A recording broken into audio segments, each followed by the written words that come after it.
The last time we checked in on the status of PlayStation 5, the console had only been out for a mere 3 months. Gen 9 gaming still felt fresh and new, while many of us were still struggling to track down the cursed thing amidst ongoing global stock shortages. Well, today marks 1 whole year since Sony's current gen box launched, not just in select territories like Australia and North America, but worldwide, including us here in the UK. So we thought it time for another update on everything that PlayStation 5 has gotten right in its first 12 months, as well as what it's got, well, not so right. Hi everyone, I'm Aaron from Push Square, and in this video I'll be running through multiple aspects relating to Sony's glacial-like white tower, and asking, has owning a PlayStation 5 become any more essential? Yes, this is the moment where we get to take stock and assess how the console is holding up a full year after its initial release. Starting off with arguably the area where owning a PlayStation 5 in 2021 counts most, I think it's fair to say that, against all odds, in the console's first year on the market, we've seen a steady flow of exclusive titles. Admittedly, it took a while to get going, with Destruction All-Stars mostly falling on its face in February, and Returnal not launching until April 30th, 2021. But fresh-faced PS5 owners still had Demon's Souls, Astro's Playroom, Sackboy: A Big Adventure, and Spider-Man Miles Morales to polish off in those first 4 months anyway.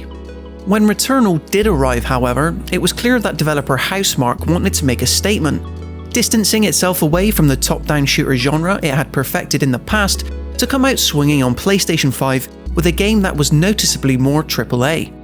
Returnal was a pretty ballsy true PS5 exclusive to properly start the year off with, because the core act of playing can be quite punishing. That said, it was critically acclaimed upon release and soon found its audience, playing even better now thanks to several post-release patches. June obviously gifted us with something a lot more family-friendly in the form of Ratchet & Clank Rift Apart, which was a great comeback for Sony's premier platforming duo in their first wholly new adventure since Into the Nexus on PlayStation 3. It was a wonderful showcase of the PlayStation 5's improved architecture, letting you hop between dimensions in an instant and making both Ratchet and Rivet's fur look so lifelike you almost want to reach out and touch it. Rift Apart was a delight from beginning to end and has since become a must-play on PlayStation 5. Also filling out the console's first year, we had director's cuts for both Death Stranding and Ghost of Tsushima, both of which provided substantial graphical and performance updates, the likes of which you can only experience on a PlayStation 5. Then, in September, PlayStation 5 players were treated to a potential Game of the Year candidate in Deathloop, marking Arcane and Bethesda's last likely appearance on a PlayStation platform, using thoughtful and inventive time loop FPS design that really puts the PS5 through its paces. There's plenty of other smaller PlayStation 5 exclusives we could tip a hat to, of course, but I think the biggest takeaway from these AAA heavy hitters is just how many exciting risks Sony has taken in its first year. 2021 wasn't a time where we were inundated with textbook open-world explorathons like PlayStation is so often criticised for. Instead, we got hard-as-nails shooters that really test your ability to think and react quickly, alongside a wholesome 3D platformer that somehow managed to feel very modern. It's a big tick from us for PlayStation 5 exclusives in the console's first year.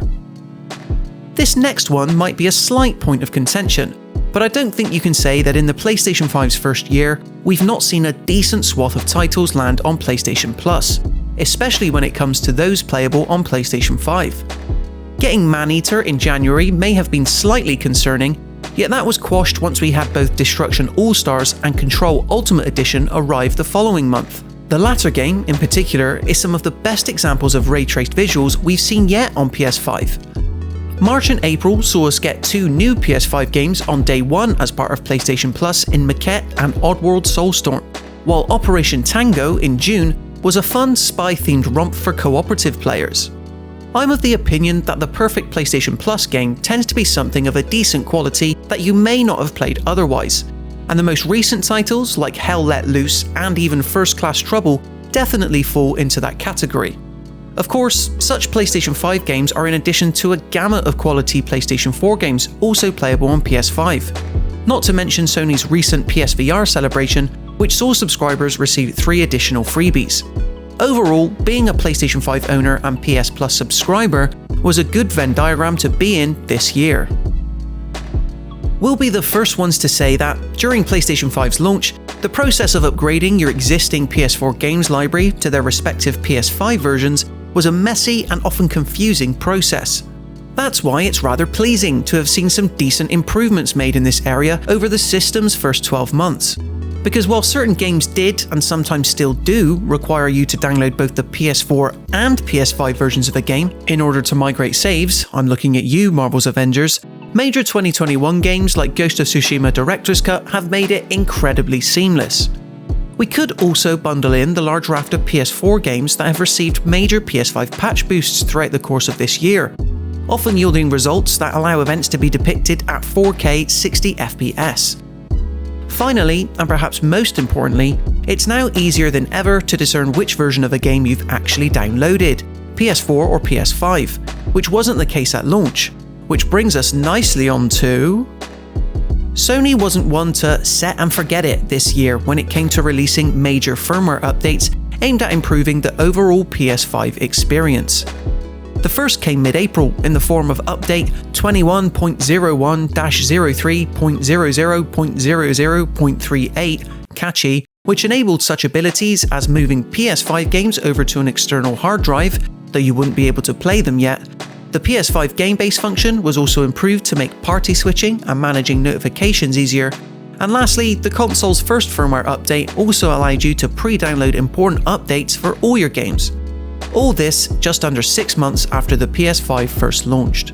PlayStation 5's second major firmware update then arrived in September. This one introduced several UI and functionality improvements that were arguably more vast, finally enabling people to expand their PS5 storage by way of an M.2 SSD, enjoy 3D surround sound from their TV speakers, and, as alluded to earlier, it included a clear distinction between what platform version of a game you were playing.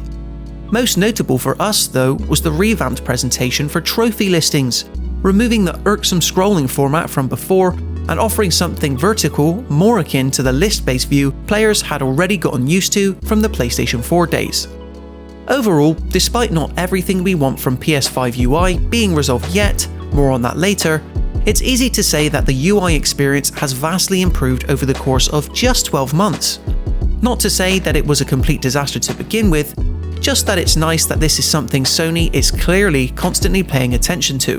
Simply put, the act of using a PS5 in 2021 has never been better. And now, rounding up the good portion of this video, something a little more forward-thinking. Because while this may not directly affect PlayStation 5 now, it may do so in future, as this year saw PlayStation make a bunch of new first-party studio acquisitions. The first came shortly after the launch of Returnal, with news that Housemarque would be officially welcomed into the PlayStation family. It was also around this time that a foreign Twitter account let it slip that Bluepoint, makers of the Demon's Souls and Shadow of the Colossus remakes, could be next. Lo and behold, it was finally confirmed this September. So what do these studios mean for PlayStation 5? Well, simply that anyone directly owned by PlayStation will have much easier access to a lot more financial backing and support. You always hear tales, for instance, of first-party studios sharing tech, such as how the Seattle seen in The Last of Us Part 2 was built upon from the version Sucker Punch initially made for infamous Second Son. You have to imagine that Bluepoint and Housemarque can now achieve similar tasks in much the same way, enabling them to create bigger, more ambitious titles for PS5 later on in its life cycle. Okay, now on to the not so good. And kicking us off is the addition of PlayStation 5 internal storage expansion. Now, having the ability to do so is of course great, don't get us wrong, but we'd argue that it's not as simple a process as it was first advertised. Taking into account that there's only a certain number of brands Sony has allowed to be compatible with PlayStation 5, our very own Liam had a right old stressful time trying to install his M.2 SSD when filming our own how-to video from earlier this year. Is it worth doing in the long run? Of course, especially for PS5 players that don't want to get into the habit of regularly deleting games or somehow have a Call of Duty addiction. However, it could be a relatively easy solve if Sony should widen up its list of acceptable SSDs. or the act of opening up your PS5 to perform the process is made much more convenient when the inevitable PlayStation 5 Slim model eventually arrives. What started out as one of the most promising bonuses of purchasing a PS5 seems to have quickly fallen by the wayside, as PlayStation's answer to Xbox Game Pass hasn't received any new additions this year. The PlayStation Plus collection was a great solution to giving new console owners something to play without having to fork out up to £60 a time for each new release. Featuring top hits like Batman Arkham Knight, Persona 5 and even God of War and much more, though Sony has never explicitly stated this would be the case, it's a shame to not see more classic PS4 games added. It's not the end of the world by any means, but when you consider that classic first-party titles like Horizon Zero Dawn and Uncharted Lost Legacy aren't there to jump into, doing so would be a real win. Another not-so-great aspect of the PS5's first year on the market, as already alluded to, is the lack of certain UI features that we think could vastly improve the overall PlayStation 5 user experience. These range from the simple desire to organise our favourite PS5 and PS4 games into folders, something already made possible on PS4 and PlayStation Vita, to the addition of dynamic themes that would really let each individual console owner personalise their play experience every time they load up the console. Outside of pure UI aspects though, it'd also be nice if a forthcoming PS5 update would include the ability to support modern computer monitors up to a resolution of 1440p. As it stands, it currently supports TVs at either 1080p or 4K, but no in between. How about showing some love to those of us who like to game on a console while sitting at our desk? Then PS5 is also still without the ability to back up saves on a USB, delete individual game saves, or even look at a game's previous update history. It's all the stranger when you consider that most of these are features currently available on PS4. I guess they're just not top of the priority list for PlayStation 5 currently. Perhaps the biggest barrier to recommending people purchase a PlayStation 5 is the continued stress of actually being unable to find one. Semiconductor chip shortages are still undergoing global supply issues, unfortunately, meaning that getting a PS5, even heading into the Christmas period, is still incredibly unlikely. This obviously sucks for those wanting to jump into the likes of Rift Apart, Returnal and Deathloop, or feel the unique sensations provided by the DualSense controller. But there's little we or PlayStation can do about it, at least until the economy fully balances itself out again. PlayStation 5 consoles at the moment tend to pop up at specific retailers in fits and starts, which in some ways is more annoying than if the digital store shelves were just completely barren. Here's hoping that in year 2 of PS5, things begin to even out a bit better on the stock front.